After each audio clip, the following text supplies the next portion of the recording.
Сегодня 26 июля, и мы присутствуем на историческом событии. Сегодня в Хорватии открывается Пельешатский мост, который строили аж 4 года. И сейчас этот мост соединяет материковую часть Хорватии с полуостровом. До того, как этот мост был построен, с материковой Хорватии до полуострова Пельешац можно было добраться либо по воде, либо по суше, пересекая Боснию и Герцеговину.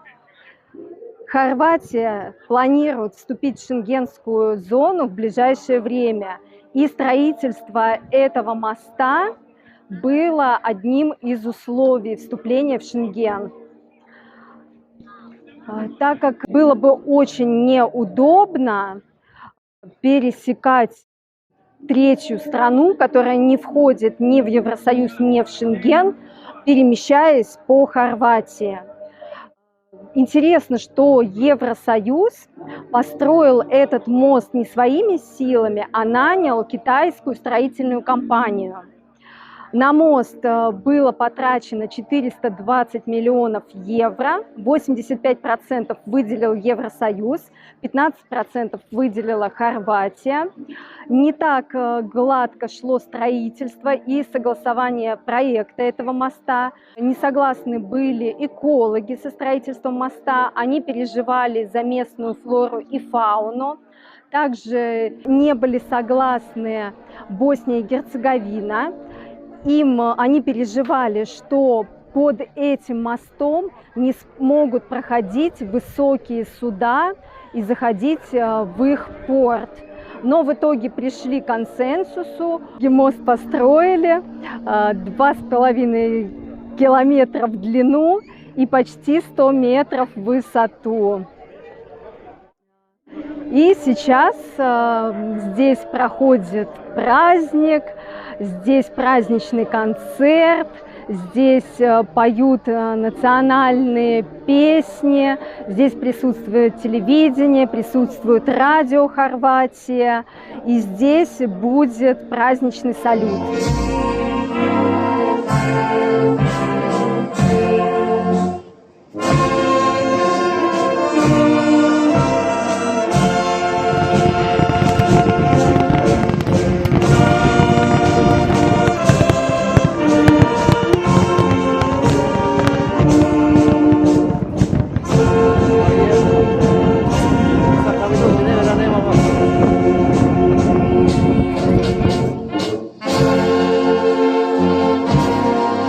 Слышали, что первым по этому мосту проедет самый-самый быстрый электрокар. Возможно, он не только самый быстрый, но и самый мощный.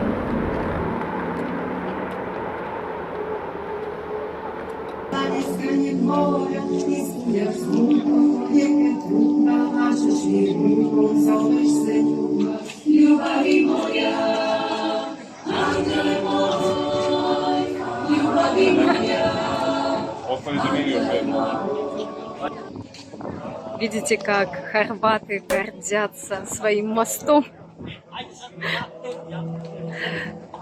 Пожилые дяденьки позируют с флагом, с хорватским на фоне моста.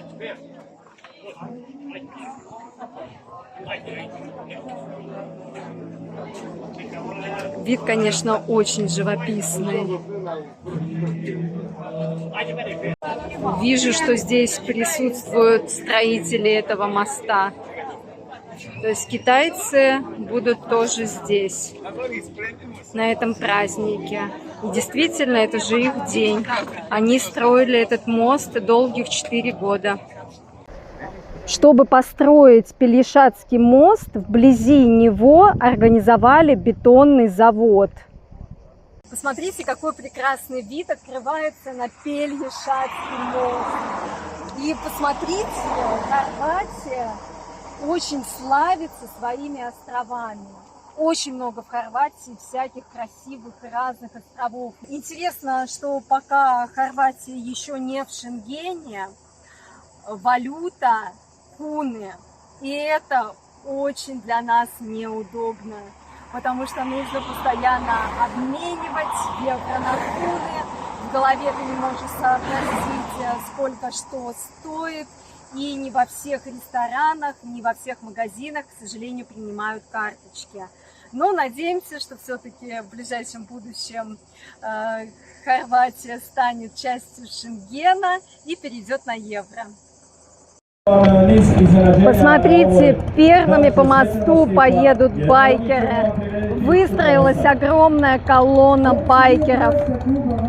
То есть сегодня еще пока не будет еще работать этот мост, но вот так вот уже начнут пускать участников праздника, например, вот байкеров. Просто нереально жарко, байкеров, наверное, целая сотня. Хорватский флаг. Хорваты большие патриоты.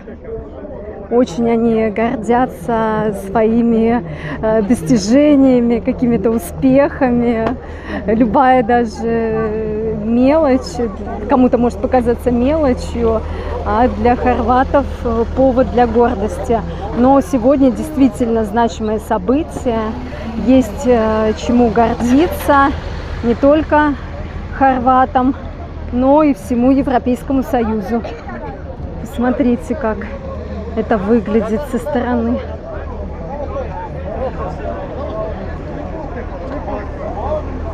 Круто.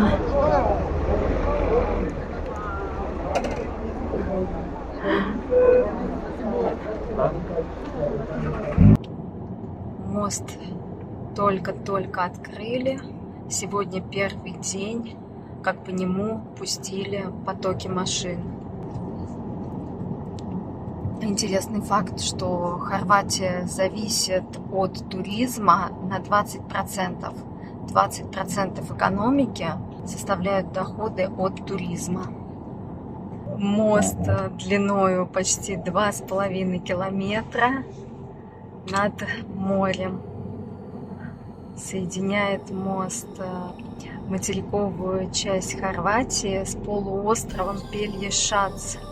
Мост строили 4 года, с 18 по 22 год. И потратили на строительство 420 миллионов евро. Посмотрите, какой он красивый.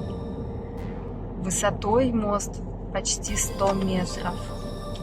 Очень высокий. То есть под ним смогут проходить высокие корабли.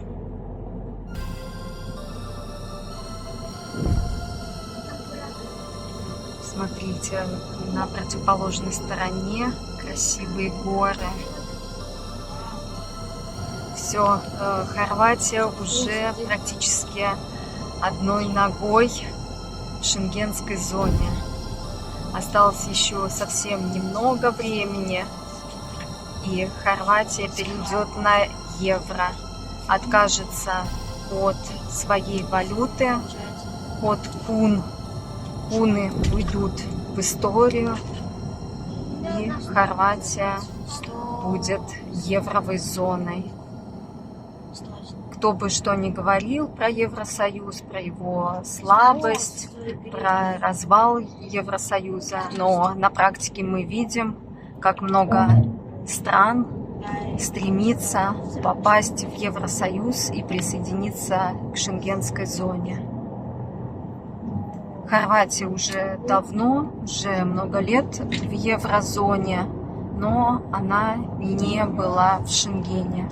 То есть по некоторым критериям ее не принимали в Шенген. Были некоторые проблемы, были территориальные споры с соседями, которые пытались урегулировать и, видимо, уже урегулировали, раз в ближайшее время Хорватия вступит в Шенген. Невероятно красивая природа. Вот такая вот красивая соседка у Словении.